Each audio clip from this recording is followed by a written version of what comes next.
안녕하세요. 저는 지난 30년간 아들 하나만 보고 아들 하나 잘 키워보려고 악착같이 살아온 60대 여성입니다. 막상 사연을 쓰려고 하니 옛날 이야기부터 조금씩 꺼내놓아야겠네요. 바로 결혼 전부터 말이죠. 저는 아들 부잣집 막내딸이었어요. 아들만 내리 넷을 낳으신 어머님은 그렇게 딸을 갖고 싶으셨다네요. 그래서 어렵게 저를 얻은 거죠. 아이들은 자기 먹을 건 다 타고난다고 하죠. 저희 집도 다 그랬던 것 같아요. 큰오빠부터 넷째 오빠까지 다들 제 살 길은 알아서 찾아갔던 거죠. 물론 형제 중에도 경제적 편차는 있죠. 하지만 누구 하나 크게 가난하거나 망하거나 하지 않고 다들 고만고만하게 사는 것 같아요. 형제가 다복한 집안이다 보니 어렸을 때부터 강하게 길러진 것도 크게 한몫한 거겠죠. 그런데 문제는 오히려 딸로 태어난 저였어요. 제가 어머니와 아버지의 사랑을 독차지하고 자라서 그런지 결혼할 생각이 전혀 없었거든요. 그리고 부모님께서도 20살 때까지만 해도 제가 알아서 결혼하겠거니 하셨던 것 같아요. 그래서 밤에 들어와도 그러려니 하고 참견도 안 하셨죠. 그런데 제가 30대가 가까워지자 부모님께서는 조급해지셨던 것 같습니다. 왜 결혼을 안 하느냐고 잔소리를 하기 시작하셨죠. 저희 부모님은 그래도 제가 공부하는 돈은 충분히 지원해 주셨어요. 오빠들은 하라고 해도 안 하는 걸 너는 하려고 한다면서 오히려 좋아하셨죠. 그런데도 나중에는 딸을 공부시킨 걸 무척 후회하시더라고요. 그래서 제가 결혼을 안 하려고 든다고 생각하시는 것 같아요. 그래도 제가 대학원까지 나오고 대학에서 강의를 시작하자 부모님은 너무 기뻐하셨습니다. 여자가 공부해서 뭐 하냐고 주변에서 비아냥거렸다는데도 말이죠. 그런데 역시나 부모님은 다른 집 딸들이 결혼하기 시작하자 슬슬 저에게도 재촉하기 시작하셨습니다. 엄마, 나는 아직도 공부할 게 많은데 유학도 가고 싶어. 뭐? 여기서 석사학위 있으면 됐지. 그렇게 공부만 하면 결혼 언제 하고 애는 안 낳을 거야? 좋아하는 사람 생기면 결혼할 거야. 걱정 마. 하지만 지금은 아니라는 거지. 나이 찼다고 그냥 선보고 아무나 결혼하긴 싫다는 뜻이야. 아니 도대체 언제쯤 좋아하는 사람이 생기는 건데? 지금 네 나이가 내일 모레 벌써 30이라고. 엄마도 결국엔 다른 엄마들하고 똑같구나. 왜 그렇게 결혼 타령이야? 결혼하면 그동안 내가 했던 공부들은 다 물거품이 된단 말이야. 나 솔직히 결혼 아주 늦게 할 거야. 결혼하고 아이 낳고 하면 어떻게 공부하냐고. 엄마는 제가 유학을 다녀오면 눈이 더 높아질 거라고 안 된다고 긋고 말리셨습니다. 그래도 저는 부모님 몰래 유학을 준비하고 있었죠. 다 큰 딸이 하겠다는데 그걸 어떻게 말리겠어요. 그러던 어느 날 부모님이 단아하고 멋스러운 원피스를 하나 선물해 주시더군요. 어디서 좋은 일이 생겼나 보다 하고 저도 마냥 좋았어요. 그래서 그 원피스를 입고 부모님과 근사한 레스토랑에 같이 갔죠. 사람들이 우아하게 스테이크를 썰고 있는 곳이어서 저도 오랜만에 기분이 좋았습니다. 최근에 부모님이랑 결혼 문제 때문에 자주 부딪혔으니까요. 그렇게 부모님과 테이블에 앉아 있는데 검은색 양복을 차려입은 젊은 남자가 다가오더군요. 그리고 그 뒤로 그 남자의 부모인 듯한 두 분이 뒤따라오셨고요. 저는 그때부터 왠지 분위기가 이상하게 돌아간다고 느꼈어요. 저희 부모님이 먼저 일어나서 아는 체를 했고 그 세 분이 다른 테이블이 아닌 저희 테이블로 와서 자리에 앉았으니까요.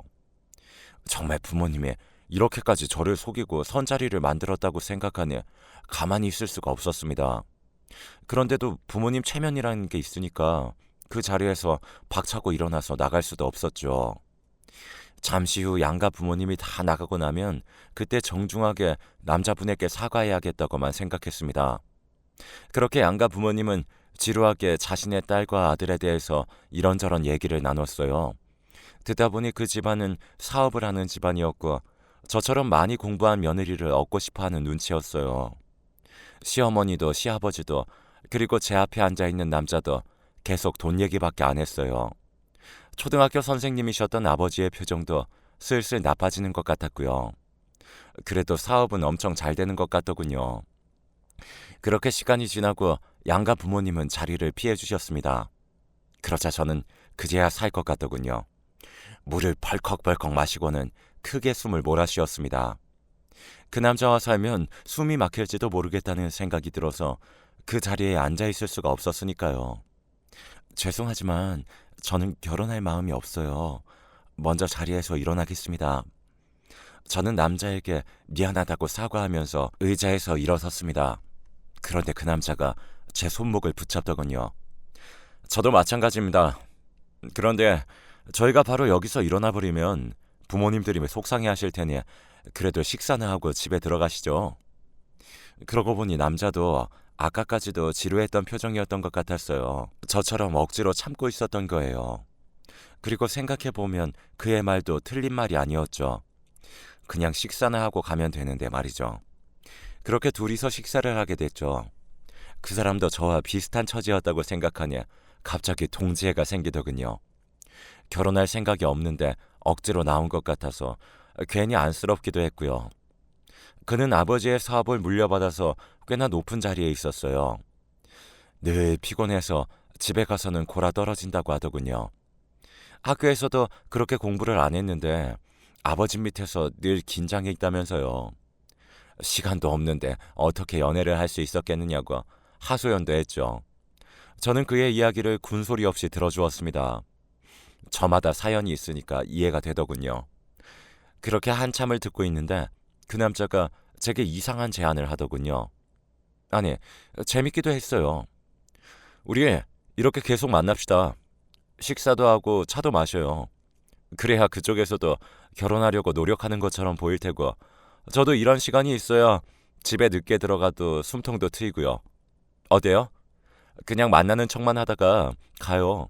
그러다가 나중에 헤어졌다고 하면 그만이죠 뭐. 안 그래요? 저는 그의 제안을 듣고 소리내어 웃었습니다. 부모님을 실망시키고 싶지 않기도 한데 결혼은 하기도 싫은 제 마음을 잘 읽어낸 것 같았죠. 그래서 저도 고개를 끄덕였어요. 아마도 이때부터 그가 그래도 나쁜 사람은 아닌 것 같아서 관심이 생기기 시작했던 것 같아요.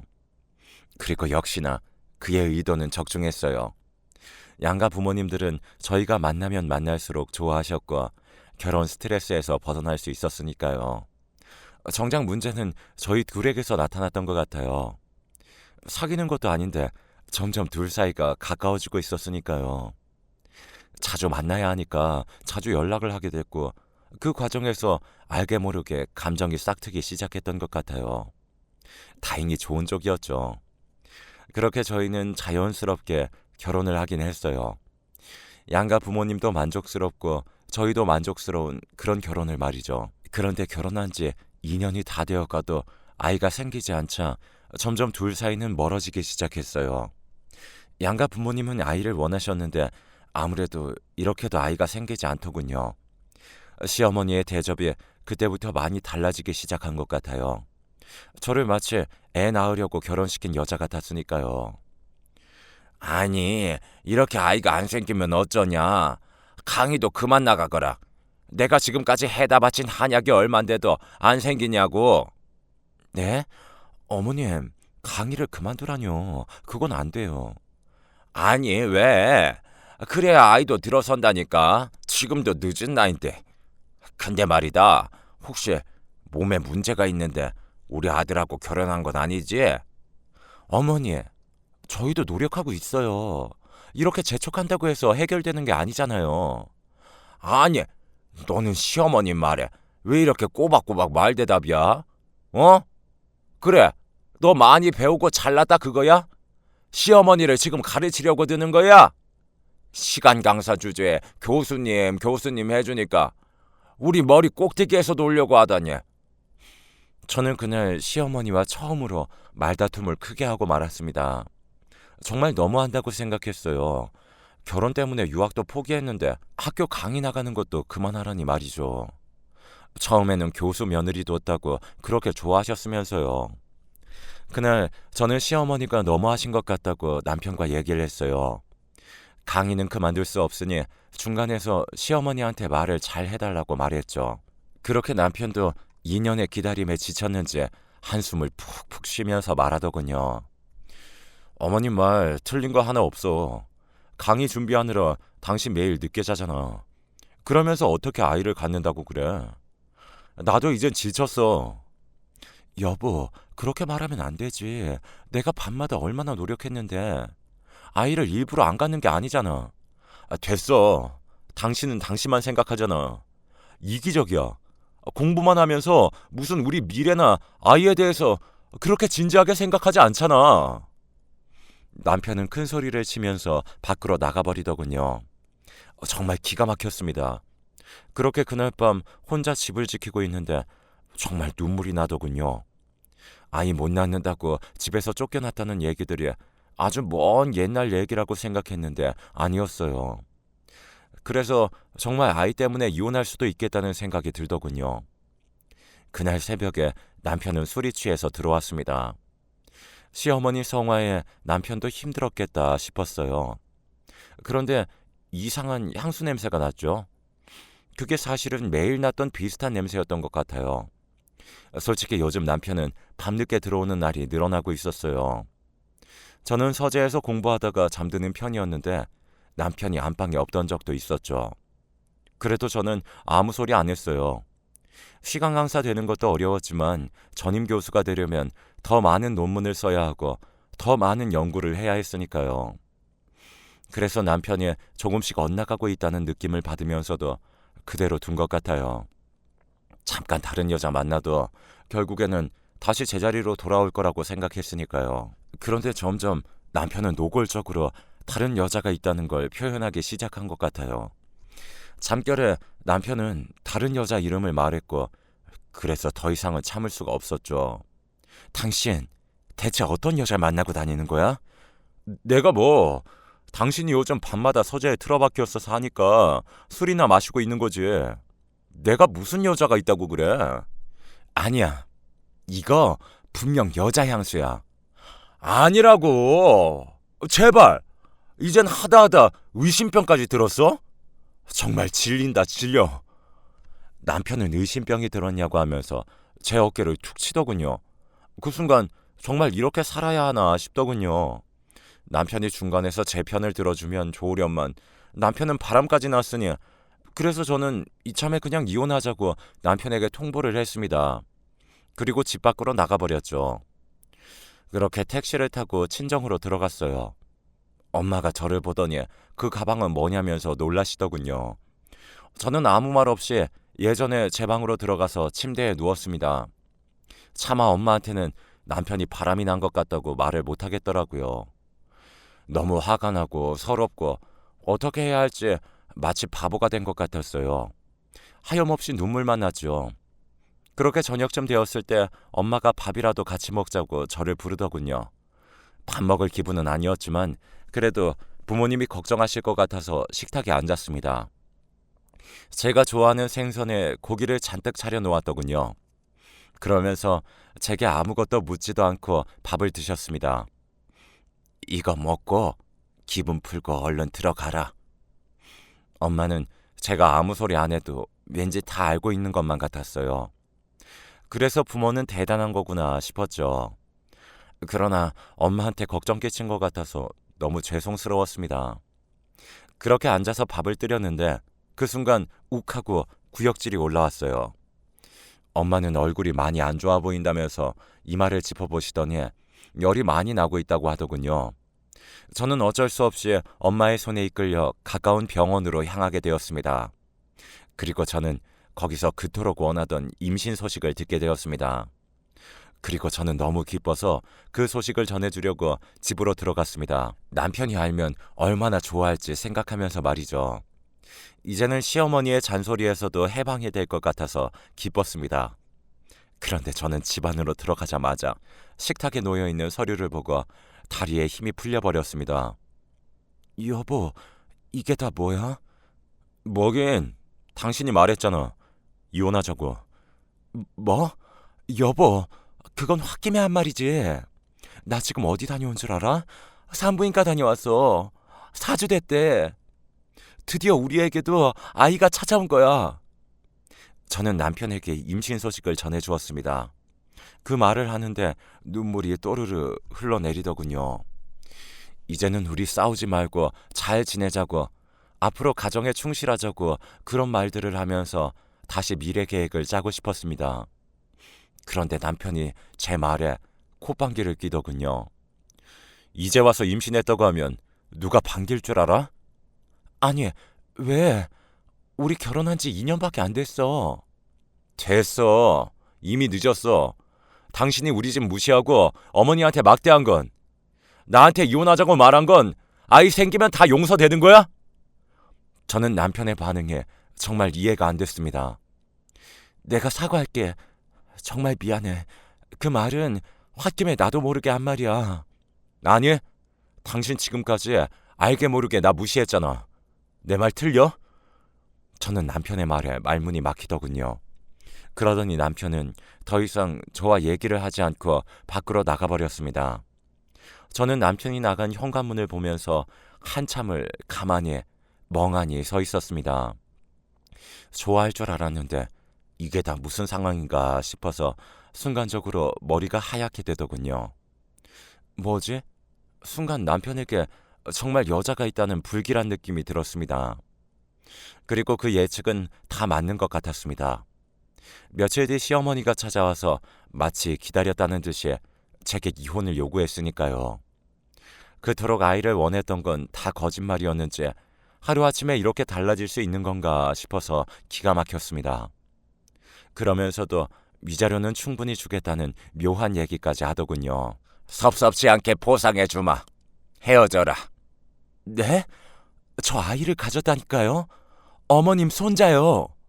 아니, 이제 이미 늦었어. 우리 아들은 이미 아들이 하나 있다고. 네? 그게 다 무슨 말씀이세요? 아니, 같이 살면서 그렇게 전혀 몰랐어? 공부만 잘했지 완전 헛똑똑이구나. 그러니 헤어지거라. 그럼 저희 아이는 어떻게 하고요? 안 돼요. 저는 그렇게 시어머니의 말도 안 되는 얘기를 들으면서 무릎 꿇고 애원했어요. 그 순간에는 공부를 많이 한 여자가 아니라 아이를 임신하고 아이를 위해서 무엇이라도 해야 하는 엄마가 되어 있었던 것이죠. 그런데도 시어머니는 고개를 저으시더군요. 이후 저는 혼자서 아이를 낳아야 했습니다. 남편은 보란듯이 집에 들어오지 않았고 시어머니는 올 때마다 위자료를 가져와서는 이혼을 하라고 요구했고요. 미칠 것 같았지만 강의까지 그만두고 출산 준비에만 전념했습니다. 자기 아이를 보면 남편도 마음이 바뀔 거라고 굳게 믿고 있었으니까요. 핏줄이라는 게 그런 거니까요. 그렇게 혼자서 그 집에서 버티면서 아이를 키웠습니다. 서류상으로는 이혼이 안 되어 있었죠. 그리고 그 당시에 친정 부모님은 나이가 많이 드셔서 완전히 시골로 내려가 계셨습니다. 아버지가 농사나 지낸다고 하셨죠. 그래도 가끔 어머니가 올라와서 아이를 돌봐주셨는데 허리를 다치시는 바람에 더 이상 저의 산후조리도 도와줄 수 없는 상황이었습니다. 그러던 어느 날 남편이 찾아왔더군요. 아이를 보고 싶다고요. 역시 그래도 핏줄은 핏줄이 땡긴다는 그 말을 믿으면서 문을 열어주었습니다. 그렇게 한참 멀뚱히 아이를 보더니 그 아이를 집에도 보여줘야겠다면서 하루만 데려가 있겠다더군요. 저는 그 틈에 하루 좀 쉬라고 말이죠. 그제야 남편이 다시 제자리로 돌아올지도 모른다는 기대감이 들더군요. 그렇게 저는 아이를 하루 동안 시댁으로 보내고 그동안 미뤄두고 있던 집안일도 하고 밀린 잠도 푹 잤어요. 그런데 그 다음 날에도 그리고 또 그 다음 날에도 남편은 오지 않았습니다. 그리고는 시어머니의 전화를 한 통 받았습니다. 그 아이 우리가 고아원에 보냈으니까 없는 셈 치고 새 출발하거라. 네? 그게 무슨 말도 안 되는... 그러니까 진작에 말을 들었어야지. 지금도 늦지 않았어. 이혼해주면 그 아이가 어디 있는지 말해주마. 위자료도 섭섭지 않게 주고. 저는 시모의 그 말을 듣자마자 시댁으로 달려가서 미친 듯이 화를 냈습니다. 위자료가 뭐라고 내 아이를 버리다니. 정말 죽을 각오를 하고 달려드니 시부모도 저를 무섭게 쳐다보더군요. 그런데도 이혼만 해주면 된다고 똑같은 얘기를 반복했습니다. 그렇게 해서 저는 이혼 서류에 도장을 찍고 말았습니다. 다른 선택지는 없었어요. 저는 그렇게 정말 아이 하나만 생각하기로 마음먹었습니다. 나중에 알고 봤더니 남편의 불륜 상대는 재벌집 이혼녀였습니다. 그러니까 이미 시부모들도 다 알고 있던 사이라는 심증이 가더군요. 더군다나 사업 확장을 고민하던 시아버지의 소개로 둘이 만나게 되었다니. 그리고 더 웃긴 건 기가 막히게도 그 여자 사이에 아이가 있었다는 것입니다. 그러니까 결혼한 지 1년 정도가 되었을 때부터 만나왔었다는 거였죠. 정말 욕이 입 밖으로 나왔지만 똥이 더러워서 피하지 무서워서 피하겠어요. 그냥 침 뱉고 다시는 그 집 근처에도 가지 않았습니다. 저는 그 집안과 엮이지 않으려고 혼자서 아둥바둥 살았습니다. 아들 낳고 강의가 다 끊긴 바람에 어쩔 수 없이 학원 강사를 하면서 근근히 먹고 살았죠. 그렇게 보낸 지가 벌써 30여 년이 흘렀습니다. 그동안 숱한 어려움들을 다 겪어야만 했죠. 이혼 여설이 들어가면서 학원에서 쫓겨나기도 했어요. 그래도 좋았어요. 저 그동안 아이 키우려고 자존심이고 뭐고 다 내려놓고 살았으니까요. 아이랑 지내는 게 외롭기는 해도 그 아이 때문에 제 삶은 버틸 수 있었던 것입니다. 그런 저의 강한 의지를 보고 자라서일까요? 제 아들은 어느덧 변호사가 되었습니다. 사법시험도 2번 만에 턱 붙은 녀석이지요. 이렇게 밖에 나가서 자랑을 안 할 수가 없는 아주 건실한 청년이 되었습니다. 그런데 어느 날인가 아들 녀석이 집에 들어와서는 무거운 얼굴로 저를 식탁에 앉아보라고 하더군요. 아들, 무슨 일이야? 아니 글쎄, 사무실에 아버지가 찾아왔어. 울면서. 뭐? 그게 다 무슨 소리야? 그 집안이 사기꾼 집안이더구만. 사업 확장하다가 다 망해서 말아먹었대. 그 재혼한 재벌집 딸한테 속아서 지금은 한 푼도 없다네. 오히려 자업자득이지 뭐. 근데 이제 와서 어쩌라고 널 찾아왔대? 고소도 10억 정도 당했더라고. 그래서 도와달라고. 이런 미친. 너 절대 도와주지 마. 알았지? 당연하지. 우릴 뭘로 보고 찾아왔는지 내가 제대로 뒤통수 날려줄 테니까 걱정하지 마. 그러나 아들은 뒤통수를 날려주겠다고 하면서도 이상하게 전 남편의 사건을 변호하는 듯한 느낌을 받았습니다. 그게 너무 걱정스러웠어요. 아들이 혹시 아버지의 정이 그리웠던 건 아닐까 싶은 느낌도 들었고요. 그래서 너무 불안했어요. 그런 집하고 엮이면 안 되는데 말이죠. 그러다 어느 날 아들 녀석이 넥타이를 풀면서 피곤한 기색으로 식탁에 앉는 거예요. 아침에 나갈 때 오늘 아버지 재판이 있다고 했었거든요. 그래서 저는 아들 눈치를 살피면서 그 옆에 앉았죠. 어떻게 된 거야? 그래도 핏줄이라고 아버지 도와준 거야? 저는 괜히 화가 났어요. 내가 그 전 남편하고 시모한테 당한 것만 생각하면 지금도 자다가도 벌떡벌떡 화가 나는데 말이죠. 그런데 제 말에 아들 녀석이 조용히 목소리를 까는 거예요. 저를 지그시 씩 바라보면서 말했죠. 엄마, 아버지도 많이 늙어 있더라고. 그래서 좀 불쌍하기는 하더라. 아니, 뭐? 그래서 정말 아버지를 도왔다고? 사건 변호하면서 청이라도 들었다는 거야? 너를 버렸다고. 그것도 고아원에 말이야. 그 사람들은 사람도 아니야. 아니, 개만도 못한 것들이라고. 저는 너무 화가 나서 목소리를 높이고 말았어요.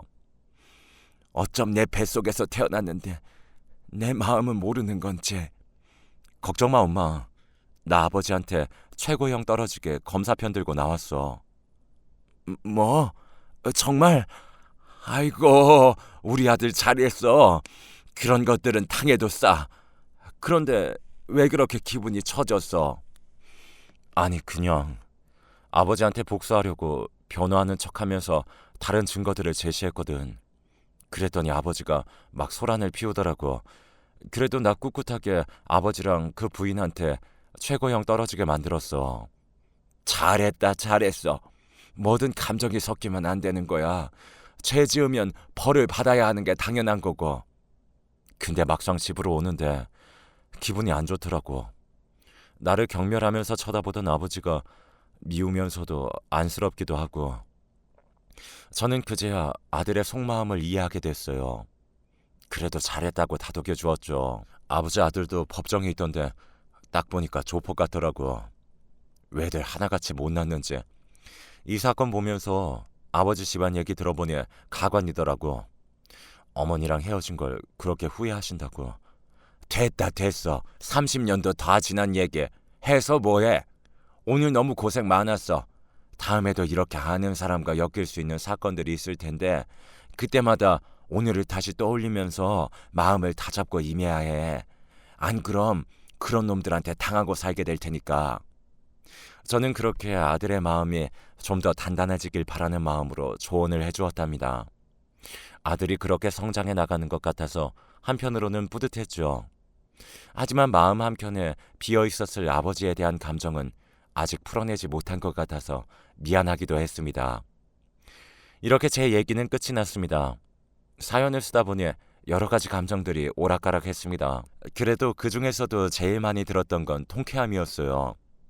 아마 그 남자랑 계속 살았으면 우리 아들을 이렇게 번듯하게 키워내지 못했을 거라는 생각이 들면서 30년 동안 고생했던 것도 싹 날아가 버렸죠.